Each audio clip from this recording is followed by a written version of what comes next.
그래서 오늘 이야기하는 인성이라는 주제는 글로벌 차원에서 적용되는 내용이라고 저는 생각을 해요. 자, 그래서 요즘 너무나 많은 학부모들이 고민하고 있습니다. 우리 한국의 인성교육진흥법이라는 것이 통과돼 가지고 많은 이제 학교에서 또 사회에서 이제 인성이 꼭 필요하다 이런 말을 많이 해요. 그러니까는 학부모 입장에서는 너무나 혼란스러운 것이죠. 아니, 실력을 쌓아야지 1등 인재가 되는 법인데 이제부터 인성을 쌓아라지. 인재한테는 3가지의 실력이 필요하다고 생각을 해요. 전문성 당연히 필요하죠. 일에 대한 실력, 창의성, 일을 주도해 나갈 수 있는 실력이고요. 그리고 3번째가 인성인데 실은 이 3가지의 실력은 서로 아우러져 있어요. 무슨 말이냐면은 자기 조율 기술, 오늘 제가 여러분한테 조금 더 이제 소개해 드릴 자기 조율 기술은 무슨 대단하게 복잡하고 휘황찬란한 그런 대단한 기술이 아니라 정말 호흡하는 것 같이 매우 자연스럽고 합리적이고 그리고 간단한 거예요. 그래야지 아무나 아무 때나 어디선지 할 수 있는 거예요.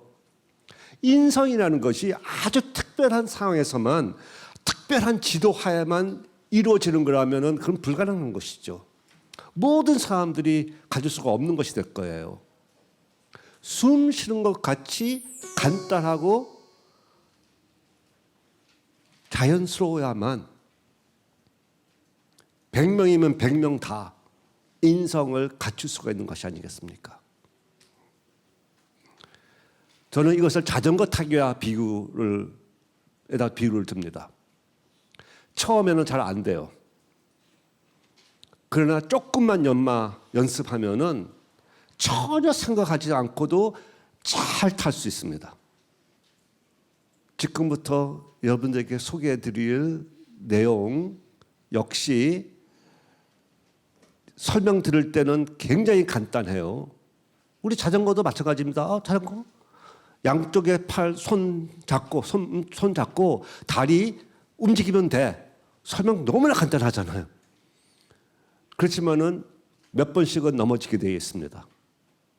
그러고 난 다음에 전혀 무리 없이 생각 없이도 쌩쌩 달릴 수가 있습니다.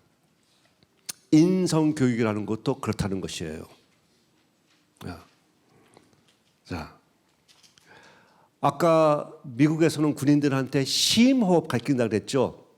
저는 여기다가 심호흡을 깊을 심가 아니라 마음 심자를 써요. 왜냐하면 이 마음 심자를 사용하는 심호흡, 소위 심장호흡은 2가지 요소로 이루어져 있습니다. 하나는 그냥 육체적으로 신체적으로 숨을 깊게 들이쉬는 것 더하기 2번째 요소 긍정심이라는 요소가 들어갑니다. 물론 이제 긍정심이라는 단어는 사전에 안 나오는 단어예요. 그래서 제가 이제 특별한 용어로서 이제 제가 만들어서 사용하는 것이니까 이제 거기에 대해서 설명을 조금 들어봐 주시길 바라겠습니다. 자, 첫 번째 요소 심호흡, 깊을 심. 그게 뭐냐? 그리고 심장호흡은 뭐냐? 거기에 대해서 설명을 드리도록 하겠습니다. 우리가 스트레스 받으면은 스트레스 호르몬이 나온다 그러죠? 혹시 그 스트레스 호르몬이 어디서 나오는지 아시나요? 호르몬은 딱 몇 군데에서밖에 안 나와요. 스트레스 호르몬은 부신이라는 곳에서 나옵니다. 부신. 근데 부신은 콩팥 위에 붙어 있어요. 그리고 콩팥은 뭐냐? 우리 피를 깨끗하게 걸러주는 역할을 하거든요. 필터 역할을 합니다. 그래서 부신에서 스트레스 호르몬이 나오면은 가장 먼저 콩팥에서 걸러져 나온 깨끗한 피에 녹아 들어가 가지고 그 피가 어디로 가냐면은 가장 먼저 심장으로 들어갑니다. 그런데 꼭 스트레스 호르몬이 아니라 온몸에서 분비되는 호르몬들은 거의 다 심장에 들어가요. 그래서 심장이라는 것은 단순히 피를 공급해주는 펌프가 아니라 그것만이 아니라 온몸에서 벌어지는 나의 신체 상태를 조절하는 호르몬의 직결지고요. 그러니까 모니터링 센터가 되는 거고요.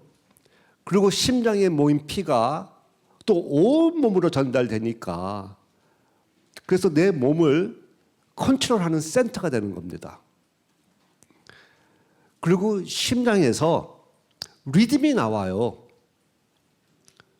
심장 박동 변이도라 그러는데 그 심장 리듬이 내 마음이 불안한 상태에서는 소위 스트레스 받는 상태에서는 아주 불규칙한 리듬이 나오고요.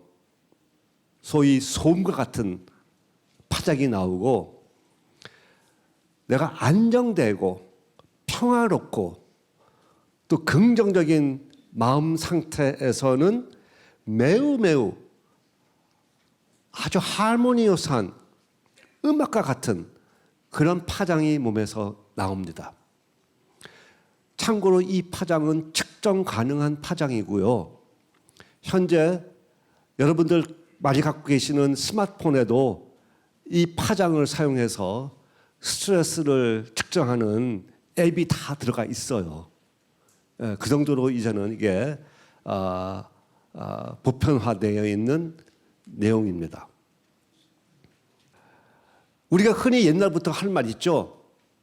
막 힘들 때, 뭐 스트레스 받을 때 마음을 안정시키라고 그러잖아요. 마음. 그게 마음 심자 아닙니까? 심장을 안정시키라는 뜻이고 그러면은 보시다시피 왼쪽에 있는 파장 상태에서 오른쪽에 있는 파장 상태로 가라는 뜻도 되겠습니다. 근데 문제는 우리가 심장을 조절하지 못합니다. 심장아 안정하라 해가지고 심장이 안정되지는 않습니다. 우리가 의식적으로 의도적으로 심장에 개입을 할 수가 없어요. 그러나 오장육부에서 유일하게 우리가 의도적으로 움직이고 개입할 수 있는 장기가 하나 있습니다. 허파예요, 허파. 허파. 심폐소생술이라는 말도 거기서 나온 거 아닙니까? 심장과 폐가 하나의 기관으로 볼 수도 있다는 뜻이에요. 우리는 의도적으로 숨을 쉴 수 있습니다.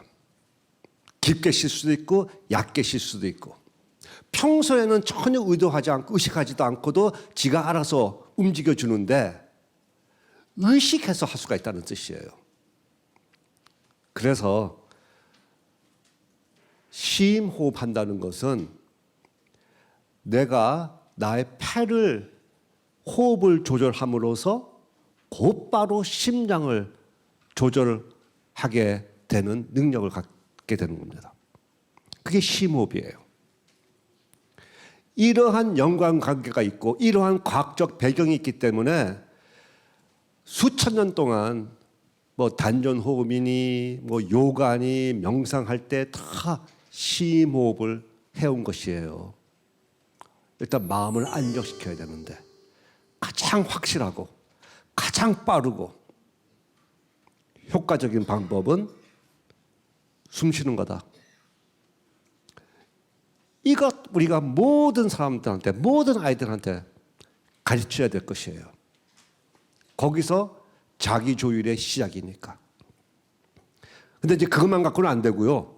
깊은 숨을 쉬고 난 다음에 또 해야 할 것이 긍정심을 갖추는 거라 그랬죠. 그러면 긍정심이라는 것이 무엇일까? 좀 설명하겠습니다. 우리가 자극을 받으면은 인간은 반응하게 되어 있습니다. 자극과 반응. 근데 매우 부정적인 자극을 받으면은 이제 우리가 감정적으로 뒤집어지죠. 그렇죠? 소위 뚜껑이 열린다는 말, 여기서 나온 말 같습니다. 막 부글부글 끓어가지고 결국은 우리 두뇌를 압도해 버리는 것이죠. 열받고 뚜껑 열리고. 그래서 동물적인 행동이 나오는 것입니다. 욱하거나 찍소리 못하거나 끙하거나 하여튼 그래서 나중에 후회를 할 행동, 소위 미성숙한 행동이 여기서 나옵니다. 비인성적인 행동이 나온다는 뜻이 또 되겠습니다. 이럴 때 어떻게 해야 되느냐? 심호흡을 한다 먼저. 그래서 나의 심장을 깔아앉힌다. 뚜껑 열리는 것을 이제 닫는 거에 돼버렸습니다. 그러나 이것만 갖고는 안 돼요. 계속해서 부글부글 끓고 있으니까. 그래서 해야 할 것은 긍정적인 생각을 뭔가를 떠올리고 그리고 그 생각이 감정으로 이어지도록 느껴야 돼요. 그래서 보시다시피 우리한테는 외부에서 오는 자극이 있고 우리 내부에서 만드는 자극이 가능하다는 것이에요. 이 두 가지가 서로 싸움을 하는 겁니다. 외부의 부정적인 감정이 나의 외부에서 오는 부정적인 자극이 내 마음 안에 부정적인 감정을 만들어내기 때문에 부정적인 행동이 나오는 거고요. 내 머릿속에서 긍정적인 무언가를 떠올려 가지고 그것을 내가 느끼게 된다면 내부적으로 또 하나의 자극을 만들어내는 거예요. 만약에 내부의 자극이 작으면은 외부 자극에 지게 돼 있습니다. 반대로 내부의 자극이 매우 크다면은 아무리 외부에서 나를 힘들게 하는 그런 스트레스와 자극이 막 나를 공격하더라도 내부에 있는 자극이 이기는 거예요. 그래서 선택의 여지가 생기는 겁니다. 거기서 성숙한 행동이 나오는 거예요. 그래서 핵심은 어떻게 하면은 이 내적 자극을, 긍정적인 자극을 내가 필요할 때 만들어낼 수 있을까? 그래서 결국 우리한테 있는 선택은 내가 바깥으로부터 영향을 받을 것인가? 아니면은 내가 영향을 미칠 것인가? 매 순간 나한테 그 선택이 있다는 것이에요. 내부의 긍정성이 작은 사람들은 계속해서 누가 조금만 건드려서 심하게 흔들리는 사람들이고요. 소위 중심이 없는 사람들, 평정심이 없는 사람들, 그 사람들은 쉽게 흔들립니다. 누가 조금만 건드려도 욱하고. 그러나 내부에 이 긍정심을 갖고 있는 사람들은 아무리 바깥에서 찝쩍거려도 흔들림이 없어요. 중심을 잡고 있는 것입니다. 평정심을 갖고 있는 거고 선택의 여지를 발휘하는 거고요. 그래서 자기 조율의 핵심은 어떻게 하면은 평상시 내가 긍정적인 감정을 내 쌓아두어서 필요할 때 아무 때나 꺼내 쓸 수 있는가? 그게 핵심이에요. 그리고 그것이 있으면은 나의 마음에 어떤 음악을 깔아두게 되는 것입니다. 마음의 배경 음악이라고 저는 말을 붙입니다. 자, 아까 다시 욱한 사람들은 그럼 왜 욱했냐? 이들한테는 상대방에 대한 존중, 배려가 없는데 그 이유는 그 사람 안에 이미 부정적인 마음이 가득하더라. 이 부하 직원이 보이지만은 부하 직원이 뭔가 크게 잘못했기 때문에 욱하는 것이 아니에요. 평상시 지내면서 많은 부정적인 마음 상태가 가득 찼기 때문에 누가 조금만 건드리니까 그게 다 쏟아져 나오는 것입니다. 그게 부정심이에요. 이와 반대로 긍정심을 갖고 있는 사람이 있습니다. 제가 이 긍정심을 갖고 있는 사람은 오바마 대통령인데 보여드리는 동영상은 뭐냐면은 헬리콥터 타러 올라가는데 오른쪽 밑에서 왼쪽 밑에서 쫄병이 경례를 딱 해요. 근데 마침 그것을 눈치채지 못하고 쑥 지나가 버립니다. 그러나 오바마 대통령은 다릅니다. 관계의 달인이거든요. 어떻게 하는가 한번 보십시오. 격리하는 거 보시죠? 근데 그냥 쑥 지나쳐 버렸어요. 그러나 역시 오바마는 알아차림이 있습니다.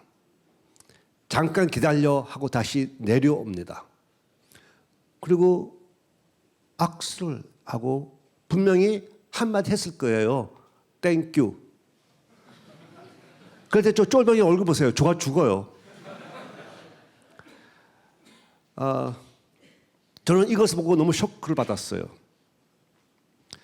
쫄병의 경례를 무시하고 지나갔다 하더라도 오바마 대통령한테 잘못했다고 말할 사람 이 세상에 한 명도 없을 것이다. 그럼에도 했다. 근데 오바마 대통령이 계산을 했었을까요? 저거 내가 꼭 해야 되는데 아닐 거예요. 저 그 군인이 너무나 고마움을 했으니까 내가 가서 고마워 말해야지. 그러지 않았을 거예요. 그냥 습관으로. 평소에 군인에 대한 감사함, 평소에 자기 쫄병에 대한 배려, 이런 것들이 넘쳐났기 때문에 그 긍정심이 가득 찼기 때문에 어디서나 어느 누구한테나 그냥 그 호감, 존중, 감사의 배려를 보이는 거예요. 그래서 이 긍정심이라는 것은 이러기 때문에 내가 보이는 능력이 아니라 그럼에도 불구하고 그와 무관하게 내 마음 상태고 내 마음 안에 있는 거예요. 그것을 얻어야만 자기 조율과 관계 조율을 해 나갈 수가 있는 것입니다. 그런데 오바마 대통령만이 아니죠. 아마 최고의 긍정심 사례는 이순신 장군의 사례가 될 겁니다. 다 아시잖아요. 명란해전 12척의 배밖에 남지 않았었는데 모두가 다 우리 졌다. 절망적인 미래를 내다봤는데 이순신 장군은 희망을 내다본 거예요. 이순신 장군이 12척의 배를 120척이라고 착각한 거 아닙니다. 선조에게 징계를 올렸잖아요. 12척의 배가 남아 있다고 정확하게 보신 거예요. 그래서 12척의 배는 객관적인 사실입니다. 그러나 그것을 보면서 어떤 사람은 부정적인 미래를 내다봤고 어떤 사람은 긍정적인 미래를 내다본 거예요. 보여준 것이 아니라 내가 보는 거예요. 그게 시각이라는 것입니다. 12척의 배는 보여주는 거고요. 거기서 내가 무엇을 볼 것인가는 각자의 마음가짐이죠. 그래서 이것은 시각이다. 부정적인 시각과 긍정적인 시각고 이것은 선택할 수 있는 것이다. 선택할 수 있는 것이다. 근데 제가 긍정심에 대해서 단순히 오바마 대통령하고 이순신 장군 요 두 분만 갖고 이야기하는 거 아니에요. 어마어마한 연구 소개하겠습니다. 그랜트 연구라고 1940년대 하버드 대학에 다녔던 학생들을 무려 75년간 추적 연구한 아주 방대한 종단 연구가 있습니다. 75년 후에 내린 결론이 있습니다. 누가 인생에서 성공했느냐? 하버드라는 학력 첫 번째 직장은 확실히 보장해줬지만 인생에서 성공은 전혀 보장하지 못했더라. 보스턴 지역의 빈민촌 청년들과 비교했는데 다를 바가 없더라는 거예요. 인생에서는. 근데 여기서 세 가지를 제시했어요. 인생에서 성공하고 행복한 사람들, 그들의 공통점 첫 번째, 6초의 여유로 자극에 대한 반응을 선택할 수 있는 사람. 그래서 감성과 이성을 연결하는 것. 6초라는 것은요, 심호흡 한번 크게 들이쉬는 시간이에요. 어떠한 상황에서도 심호흡 6초 정도 들이쉬면은 욱하는 상황은 벌어지지 않는다. 이성과 감성이 연결된 것이 인성이에요. 사람은 머리만 쓰는 사람이 아니거든요. 또 느끼기만 하는 사람이 아니거든요. 이 두 개가 합쳐져야 됩니다. 저는 그것을 갖고 합리적이라고 맞서요. 합리, 이치가 합쳐졌다. 머리의 이치와 마음의 이치가 합쳐졌다. 논리와 심리가 합쳐진 것이 합리예요. 자, 둘째. 그래서 긍정적인 시각과 마음을 지니고 감정을 잘 표출한다. 네. 세 번째는 조금 이따가 말씀드리겠는데요. 1번과 2번이 바로 심호흡과 긍정심입니다. 그런데 이것은 연습해야 한다지 않았습니까? 가장 쉽게 연습할 수 있는 거 알려드리겠습니다. 행복일기라는 거 소개하겠습니다. 이것은 그냥 자기 전에 한 2, 3분이면 돼요. 오늘 나의 감정은 해서 나의 감정을 알아차리는 거 한번 해보세요. 우리 한국에서는 초중고 12년 동안 아이들한테 하는 말이 있습니다. 죽은 듯이 꼼짝 말고 앉아서 공부를 하는 말 쓰고 있습니다. 뭐가 죽어야 될까요? 머리? 생각? 아닙니다. 그럼 국영수사가 빵점 맞으니까 안 되죠. 감정을 죽이라는 뜻이에요. 그래서 우리 한국에서는 공부를 잘하는 사람일수록 감정이 죽은 사람 많습니다. 그래서 이런 것을 하면서 적어도 하루에 한 번씩은 자기 감정을 알아차리고 자기 감정을 만나는 연습을 해야 되고요. 둘째, 좋았던 것 하나 생각을 하고요. 하루 보내면은 5만 가지 일들이 벌어지는데 그래도 하나만큼은 내가 좋은 것 기억하겠노라 선택하는 거고요. 하지만 좋은 것만 일어나지 않으니까 반드시 좋지 않은 것도 하나 기억해 둬야 되는데 단 기록을 할 때는 좋지 않았지만 그러나 이래서 다행이다. 오늘 비가 많이 왔지만 젖지 않아서 다행이다. 예를 들면은 세상의 모든 예로는 일장일단이 있습니다. 다 장단점이 있습니다. 이것은 양쪽을 다 보는 시각을 키우는 법입니다. 양쪽을 다 봐야만 애꾸눈이 되는 것이 되지 않습니다. 그 다음에 감사한 거 하나 생각하고요. 왜냐하면 긍정심에 도달하는 가장 빠른 방법은 좋은 것보다도 감사한 것을 느끼는 것이 가장 빠른 길이라고 합니다. 그리고 남이 나한테 그런 긍정심을 갖출 수 있는 기회를 줬다면 나 역시 남한테 그 긍정심을 갖출 기회를 줘야 된다. 그래서 내가 오늘 한 선행은, 그리고 마지막으로 나의 장점 적는 것입니다. 하나만. 가족이 있으면 가족이 자기 전에 둘러 앉아가지고 서로 한 바퀴만 뚝 돌아가면서 이야기하더라도 4인 가족에 4분밖에 안 걸려요. 우리 한국에 이런 말 있지 않습니까? 인성교육, 밥상머리 교육이 최고다. 네, 맞아요. 근데 밥상머리는 그림의 떡이에요. 밥상 차려봤자 아무 찾아오지 않거든요. 아버지는 일터에 계시고 엄마도 여전히 일터에 나가시고 아이들은 학원에 가고 저녁밥 먹으러 들어오는 사람 아무도 없어요. 그래서 이것은 자기 전에 하는 것은 행복 일기 쓰듯이 하면 참 좋아요. 자기 전에는 다 집에 들어오잖아요. 기어서들도 들어오잖아요. 근데 이 행복 일기 쓴 사람이 한 명 더 있습니다. 아주 유명한 사람인데 아주 유명한 일기입니다. 혹시 누군지 아시나요? 예, 난중일기 이순신 장군의 일기입니다. 이래서 참 슬프다. 본인의 감정을 적었고요. 이래서 참 다행이다.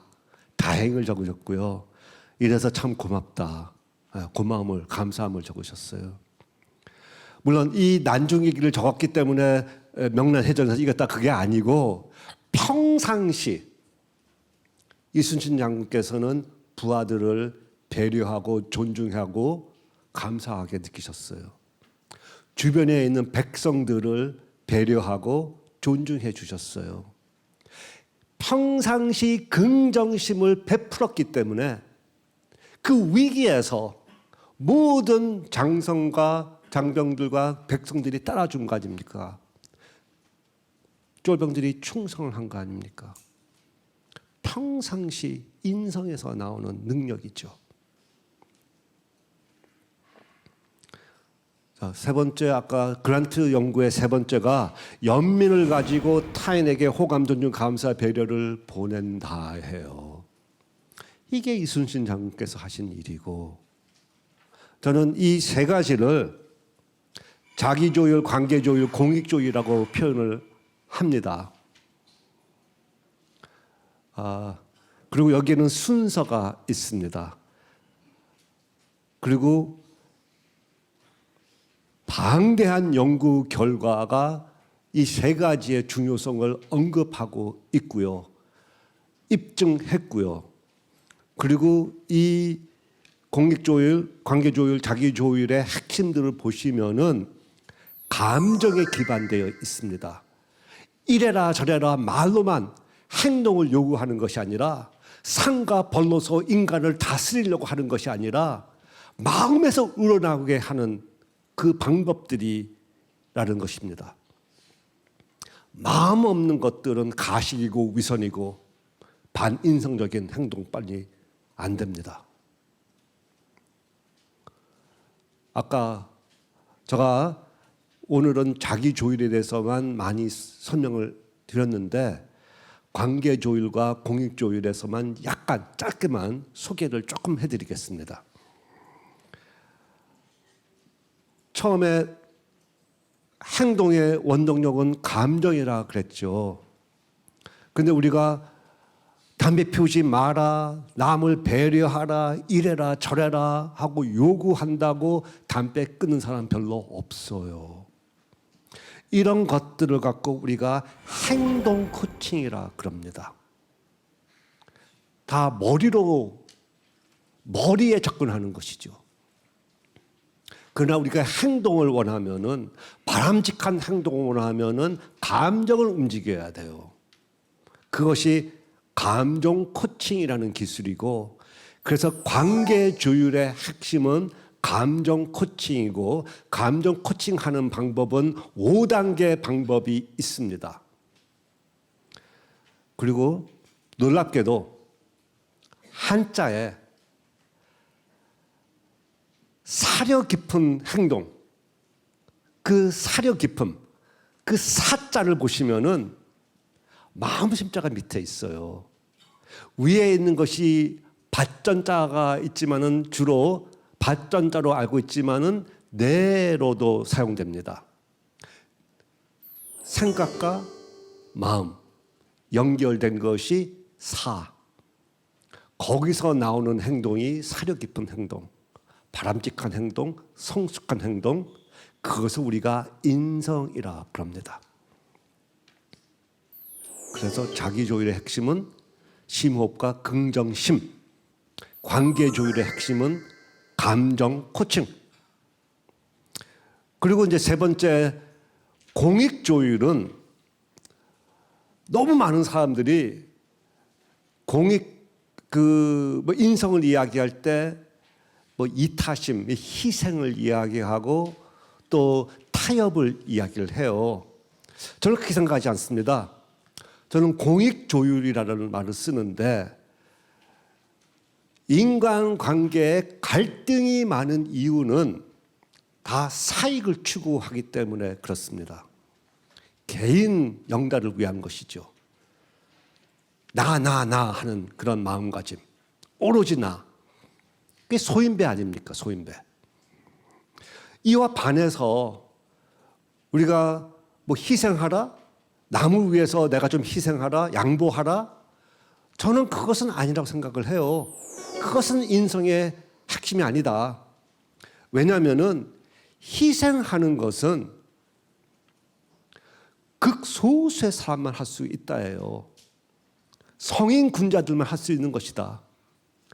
제가 아는 성인 군자는 인류 역사상 5명밖에 안 돼요. 모든 사람들한테 그 5명 같이 하라. 저는 그거는 그렇게 기대를 하면은 실망밖에 없다고 생각합니다.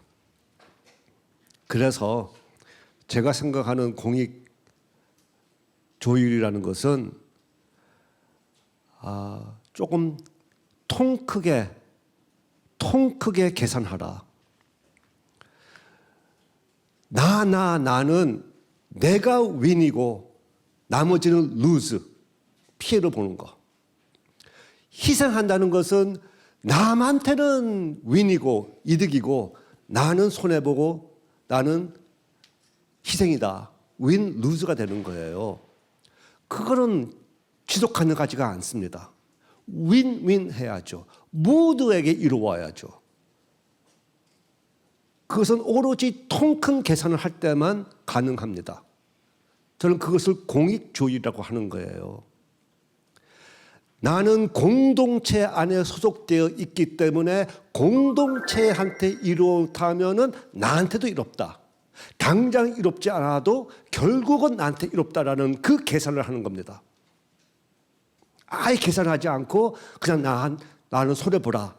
그거는 너무나 이상적이고 그 이상을 실천하는 사람은 인류 사사당 5명. 거기에 저를 포함시킬 수가 없기 때문에 저는 남한테 그것을 요구하지 않습니다. 그러나 조금 더 통 크게 생각해서 내가 이걸 하면은 당신한테는 이롭지만 당장은 나한테는 이롭지 않다 하더라도 결국은 나한테 다 이로울 것이라는 그 사고방식, 그 계산머리. 그게 바로 저는 홍익인간, 넓고 크게 생각하는 인간. 그런 인간을 저는 어르신이 아니라 어른십을 발휘한다는 거예요. 어른십. 어른 리더십. 왜 제가 이 말을 쓰냐면은 요즘에는 너무나 많은 어르신들이 계시는데 그저 우대받고 대우받고 존중받고 그저 자기 받고 얻을 것만 생각하는 어린애 같은 어른들이 너무 많아서 저는 어른십을 생각하는 거예요.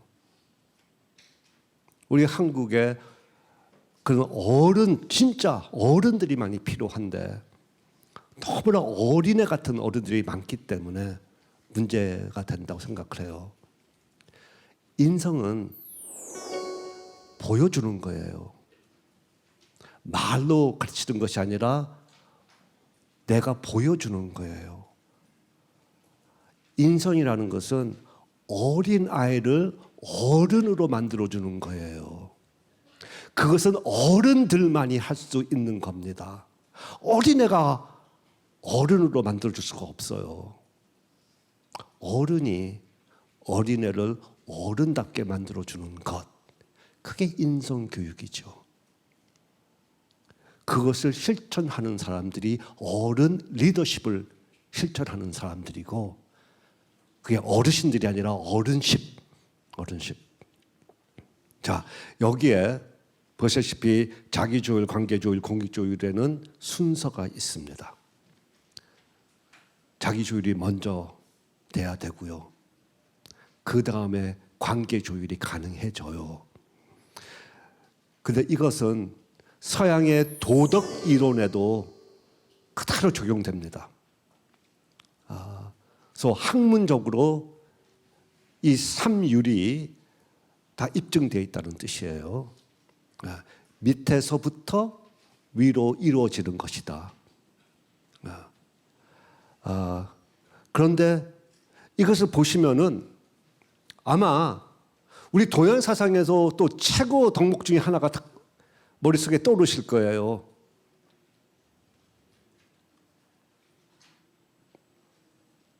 수신제가 지국 평천하.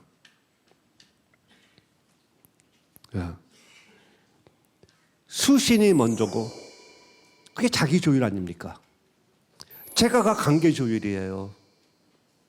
치국이 공익 조율입니다. 이게 순서대로 이루어져야지 평천하가 나오는 거예요. 근데 우리 한국에서는 지금 수신도 제대로 하지 못한 사람들이 치국한다고 막 난리를 뜨니까 나라가 힘들어요. 다 순서가 있는 법인데.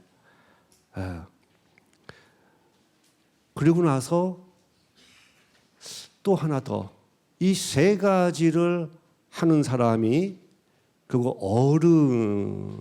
어른이고 홍익 인간이잖아요. 그게 천지인. 그래서 인성교육은 제세이화예요. 제세이화. 그게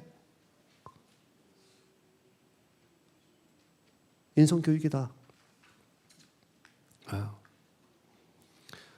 지금 너무 많이 이야기를 했네요.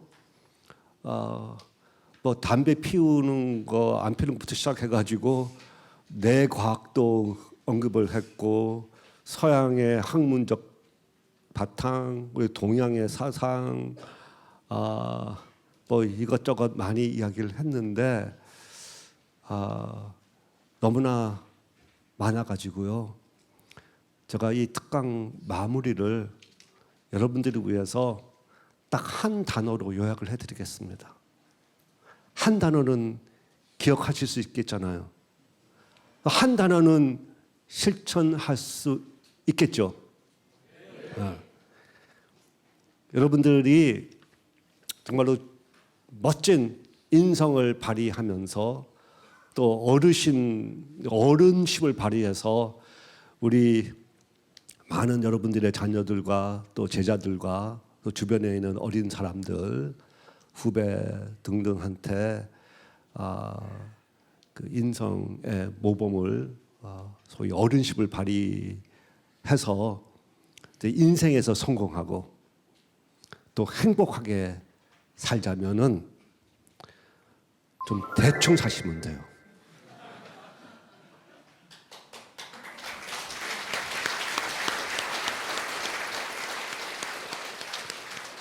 근데 지금 반응을 보니까는 대충이라는 단어를 잘 이해를 못 하시는 것 같아요. 본래 대충은 뭐 아무렇게나 사라는 뜻이 아니에요. 십이방위에 정중앙을 대충이라 그랬어요. 그래서 대충 하라라는 뜻은 그 일에 사방팔방을 두루두루 다 고려해서 모두에게 이롭게, 모두에게 무리가 없도록 하라, 그런 뜻이에요. 그것을 하려면은 이것저것 잡다하게 다 하는 것이 아니라 무엇이 핵심이고 무엇이 중심이고 무엇이 소중한 것을 알고 그것 하라는 뜻이에요. 우리 한국에 너무나 많은 아이들이 공부 대충 하질 않아요. 이것저것 닥치는 대로 다 외워대니까는 인재가 안 나오고, 그리고 행복도는 세계 꼴찌예요. 너무 많은 사람들이 일을 대충 하지 않고 그냥 불평불만하면서 이것 잡무 위주로 일을 하니까, 그렇게 일을 해봤자, 그렇게 일을 아무리 열심히 해봤자 그냥 잡스러운 인생 살아갈 뿐인데, 그래서 성공하고 행복하시려면은 대충 사세요. 공부 대충 하시고요. 일 대충 하시고요. 대충 사세요. 고맙습니다. 고맙습니다.